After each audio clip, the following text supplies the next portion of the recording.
नमस्कार, मैं Shanky Sehgal pearls of wisdom series में एक बार फिर से आपका स्वागत करती हूँ। आज हमारे समक्ष उपस्थित हैं जीवा पब्लिक स्कूल के अध्यक्ष श्री ऋषिपाल चौहान जी। नमस्कार सर। नमस्कार सर, मैं आपसे जानना चाहूंगी, बदलते परिवेश में एक गुरु या अध्यापक का आचार्य बनना कितना आवश्यक है और एक आचार्य में ऐसे क्या गुण हो जो वह अपने शिष्यों को दे सके।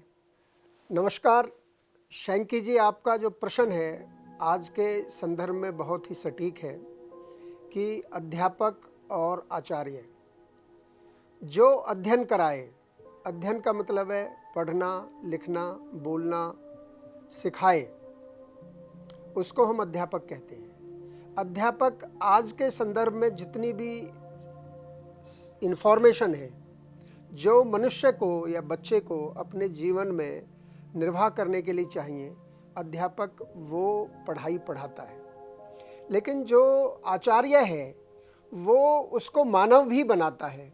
हमें एक दूसरे के साथ मिलकर रहना चाहिए, बड़ों का आदर करना चाहिए, हमें झूठ नहीं बोलना चाहिए।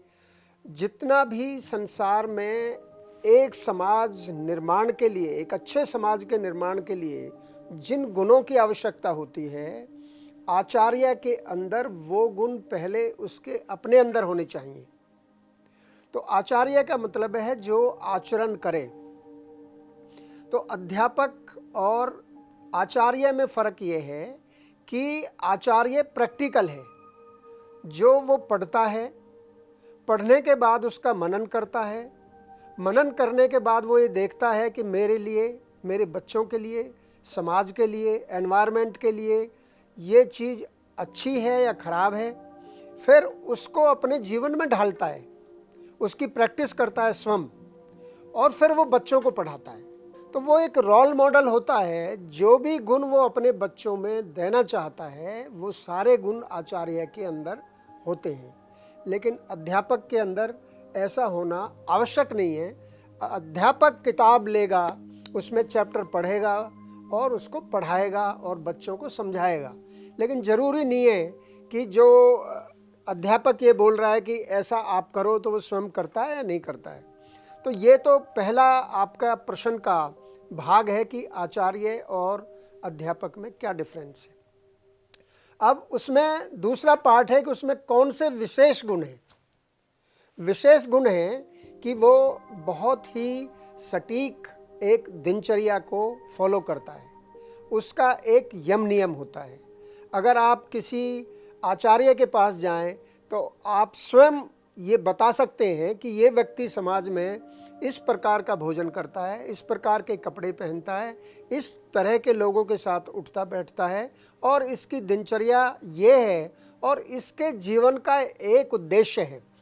और वो जीवन का उद्देश्य उसका होता है एक राष्ट्र निर्माण करना, समाज का निर्माण करना, अच्छे संस्कार देना और एक अच्छी पीढ़ी जो राष्ट्र को आगे ले जाए, ऐसी पीढ़ी को पढ़ाना और उनमें वो सर्वगुण संपन्न करना, उनकी पर्सनैलिटी, जैसे कहते हैं ना कि पर्सनैलिटी डेवलपमेंट प्रोग्राम।